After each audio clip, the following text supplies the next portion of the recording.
I recently talked about how the United States military sent an aircraft carrier to the Korean Peninsula as a show of strength in response to an upcoming missile test of the Kim Jong-un regime.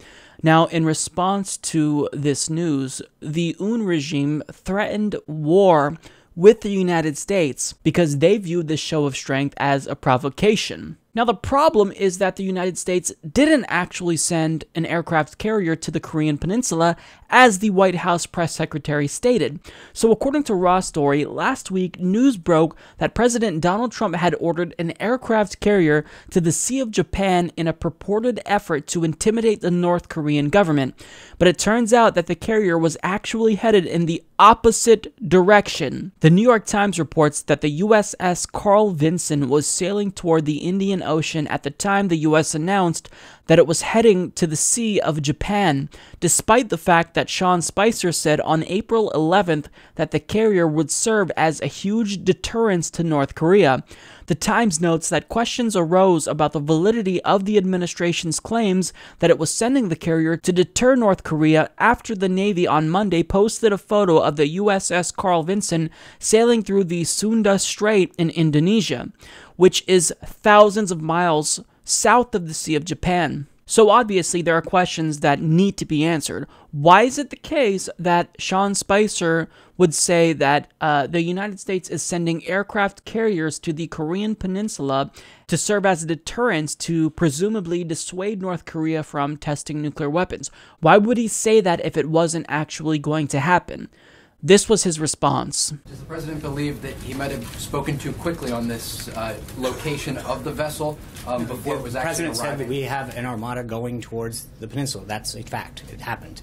It is happening, rather. Sure. Yeah. Sean, I just want to follow up on that.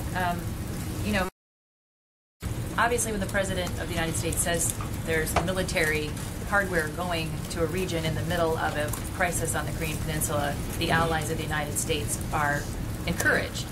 When that happens to not be the case, they can interpret that as a false encouragement. So how is this White House explaining to South Korea and Japan that in fact during the build-up and the actual DPRK missile launch, there was no USS Carl Vinson? No, but, well, respectfully, Jessica, I would ask you to either touch base with PACOM or the Department of Defense. The statement that was put out was that the Carl Vinson group was headed to the Korean Peninsula. It is headed to the Korean Peninsula.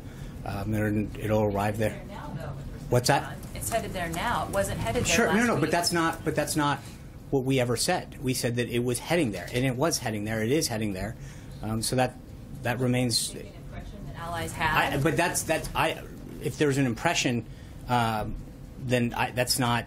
Then there should have been clarification from people who were seeking it. But I mean, PACOM put out a release talking about what its ultimate destination was going to be, and that's where it ended up. Caitlin. Well, why did the administration never clarify? Because it definitely, the intent in media reports was that it was headed there now, and now it's going to be there But that 2 weeks wasn't, later. with all due respect, that's not my. We were asked a question. I know, no, that's not true. What I was asked was what signal did it send that it was going there, and I answered that question correctly at the time. That it signaled foreign presence, strength, and a reassurance to our allies. That's a true statement. You're asking me why you didn't know better. I don't know. That's a question that should have been followed up with either PACOM or the Department of Defense. But the only question that we were asked was what signal it sends, and I think we answered that very correctly at the time. I think it was a little misleading. No one found out about it until a picture was posted on a What do you mean? page. What part is misleading? I'm trying to figure that out. We were asked a question about what signal it sent. We answered the question on what signal it sent. I'm not the one who commented on timing. Misleading is that people thought it was headed there now, and now it's going to be there weeks later. They thought it was already headed there. But again, that's that's an exercise. I understand the question, right? But what I'm getting at is, it was announced that it was going. It will be there.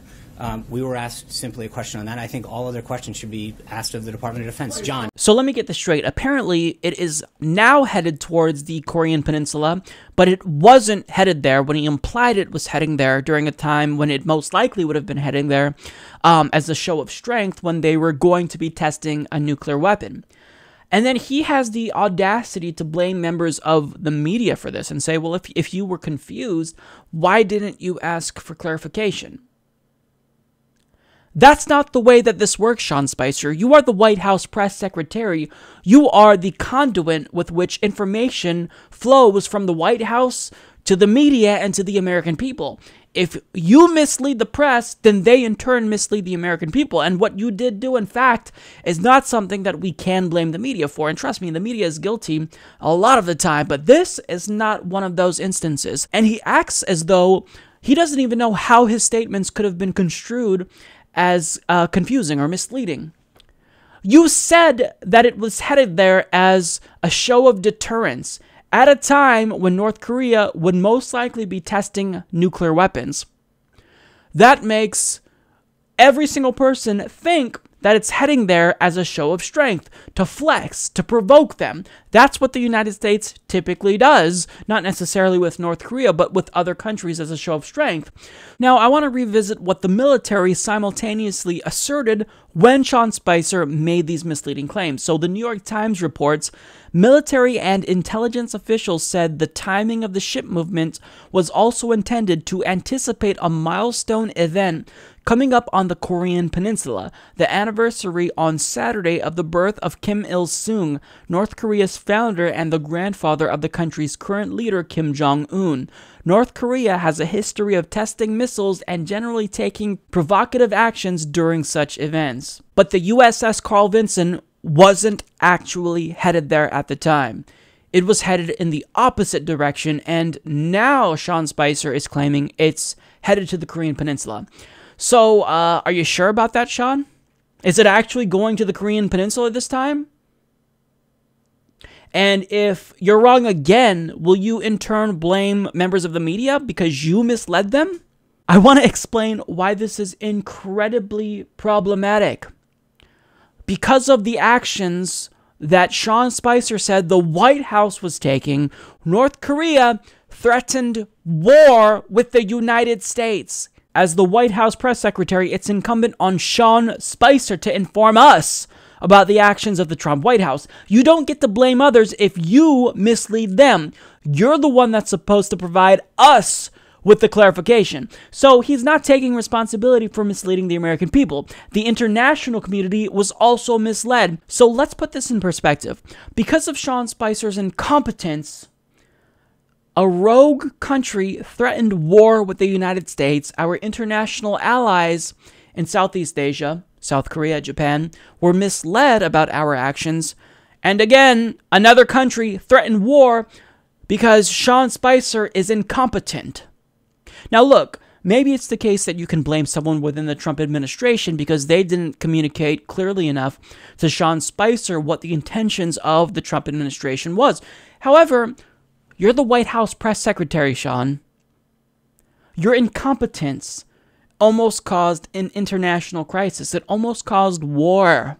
I can't begin to explain how unacceptable that is. So either Sean Spicer get his shit together or Trump must fire him. If you're going to be this incompetent, if you can't get it straight, if you aren't able to clearly inform the public about what the Trump administration is doing, you do not belong in the position of White House press secretary because, again, you are the conduit with which information is flowing from the White House to the American people. You can't say things that are misleading.